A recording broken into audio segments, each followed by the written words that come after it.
అమ్మమ్మ చెప్పినటువంటి కేదారేశ్వర నోము కథ. అలనాటి కథ. ఒక గ్రామంలో ఒక పేద బ్రాహ్మణుడు ఉండేవాడు. అతని పేరు కుంకంభట్టు. అతని భార్య పేరు పార్వతమ్మ. వీరికి ఇద్దరు కుమార్తెలు, ఒక కుమారుడు. పెద్ద కుమార్తె పేరు పెదబాగిత్తమ్మ, చిన్న కుమార్తె పేరు చినబాగిత్తమ్మ, కొడుకు పేరు నారాయణ. వీరు భిక్షాటన చేసుకొని బ్రతికేవారు. భిక్షాటనలో 3 గ్రామాలు తిరిగినా కేజీ బియ్యం కూడా వచ్చేవి కావు.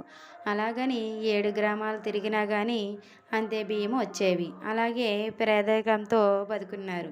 కొంతకాలానికి కార్తీక పౌర్ణమి వచ్చింది. పౌర్ణమి నాడు అందరూ నోము నోచుకుంటారు. అది చూస్తున్నారు ఈ అక్క చెల్లెళ్ళు. వాళ్ళ తల్లి దగ్గరికి వెళ్ళి, అమ్మ మనము ఈ నోము నోచుకుందాము అని అడిగారు. అప్పుడు ఆ తల్లి, మనం పేదవారు అమ్మ, మన దగ్గర అంత ధనము లేదు అని చెప్పింది. సరేనని వీళ్ళు వంటకి పొల్లు ఏరుకుందామని వెళ్ళారు. అక్కడ అక్క చెల్లెలిద్దరూ ఒక ప్రమిద తెచ్చుకొని, వరిపిండి తెచ్చుకొని, మర్రి చెట్టు కింద శుభ్రం చేసుకొని, వరిపిండి ముగ్గు వేసి, ప్రమిదలోని గడ్డి పరకలు ఒత్తులుగా వేసుకొని, మర్రికాయలను బోర్లుగా పెట్టి, మర్రిగూడను తోరాలుగా పెట్టి ఎంతో నిష్ఠతో పూజ చేసుకున్నారు. వారి స్వచ్ఛమైన భక్తికి మెచ్చి కేదారేశ్వరుడు వారికి ఉన్న పూరిగొడుసును భవనంలా మార్చేశాడు. వారి తండ్రికి కూడా భిక్షాటంలో మిక్కిలి ధనము వేము వచ్చి ఎడ్ల బండి మీద వేసుకొని వచ్చాడు. ఆ తల్లి పిల్లలు వచ్చేసరికి పూరి గొడుసు వెతుక్కుంటారేమో, భవనంలా మారిపోయింది కదా అని ద్వారం దగ్గరే కూర్చొని ఎదురు చూస్తుంది.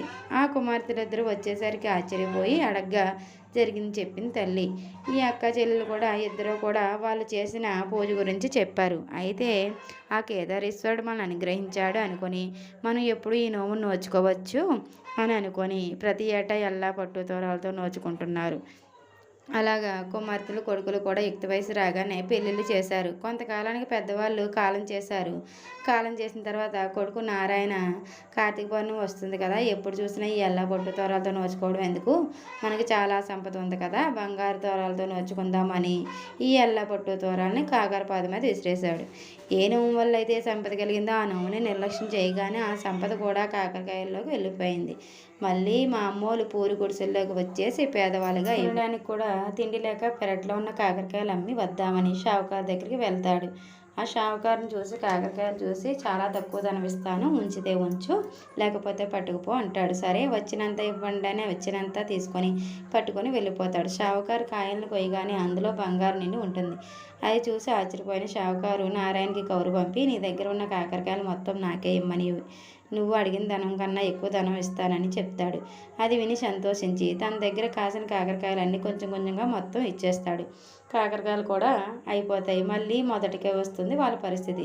తిండికి లేక ఇబ్బంది పడతారు. అతని భార్య వెళ్ళి, మీ అక్కల్ని సాయం అడగొచ్చు కదా అని సలహా ఇస్తుంది. సరే చేసేదేమీ లేదు కదా, మా పెద్దక్క దగ్గరికి వెళ్ళి చేస్తూ వస్తానని పెద్దక్క దగ్గరికి వెళ్తాడు. వెళ్ళి క్షేమాలు అడిగి తన పరిస్థితి అంతా వివరిస్తాడు. తన తమ్ముడి కష్టం చూసి కొంచెం ధనం మూటగట్టి గుమ్మడికాయలు కొంచెం ధనం పెట్టి వెళ్ళమని పంపిస్తుంది.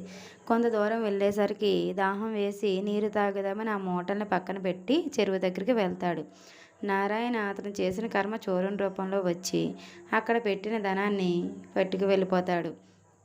నీరు తాగి వచ్చేసరికి అక్కడ ధనం ఉండదు. ఎంతో బాధతో ఏడుస్తూ, సరే ఏం చేస్తాం, ఈసారి చిన్న అక్క దగ్గర ఈసారి చిన్న అక్క దగ్గరికి వెళ్ళి అడుగుతాను అని చిన్నబాగిత్తమ్మ దగ్గరికి వెళ్తాడు. చిన్న అక్క దగ్గరికి కూడా వెళ్ళి యోగక్షేమాలు అడిగి భోజనం చేసి జరిగిందంతా చెప్తాడు. ఇది విన్న చిన్నబాగిత్తమ్మ, ఎందుకే మీరు కేదారేశ్వర నోము బాగా నోచుకుంటున్నారా ప్రతి ఏటా అని అడిగింది.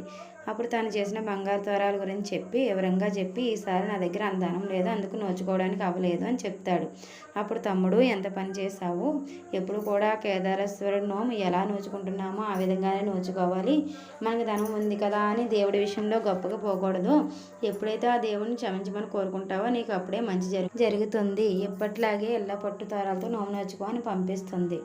మళ్ళీ ఎక్కడైతే ధనం పోగొట్టుకున్నాడో అక్కడికి వెళ్ళేసరికి మళ్ళీ దాహం వేస్తుంది. ఈసారి జాగ్రత్తగా ఎవరికీ కనిపించకుండా ఆ ధనాన్ని ఓ పక్కన చాటుగా పెట్టి నీరు తాగుదామని వెళ్తాడు. అయినా కానీ ఈసారి కూడా ధనము దొంగలిస్తారు. తాను తిరిగి వచ్చేటప్పటికి మళ్ళీ ధనము ఉండదు. అది చూసి చాలా అంతులేని దుఃఖంతో ఏడుస్తూ కూలబడిపోతాడు. ఈలోగా తన అక్క చెప్పిన మాట గుర్తుకొస్తుంది. కేదారేశ్వరును ఎప్పట్లాగే నోచుకుంటానని, నన్ను క్షమించమని, నాపై దయ చూపమని, ఎప్పట్లాగే నోచుకుంటానని ఎంతో దీనంగా అడిగేసరికి ఎప్పుడు పోగొట్టుకున్న ధనంతో పాటు ముందు పోగొట్టుకున్న ధనాన్ని కూడా గ్రద్ద తెచ్చి పడేస్తుంది.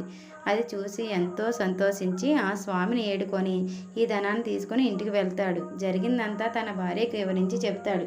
నాకు వారిరువురు కేదారేశ్వరుడు నమస్కారం చేసుకొని ప్రతి ఏటా నీ వ్రతాన్ని ఎలా పట్టు తోరాలతో నిష్ఠగా ఆచరిస్తామని ఆ దేవుడి ముందు మోకరిల్లి వేడుకుంటారు. చెప్పిన విధంగానే ప్రతి ఏటా ఎల్లా పట్టు తోరాలతో నిష్ఠగా నోము నోచుకొని అష్టైశ్వర్యాలు భోగభాగ్యాలు పొందుతూ సంతోషంగా జీవిస్తారు. ఈ కథ విన్నవారికి చదివిన వారికి అష్టైశ్వర్యాలు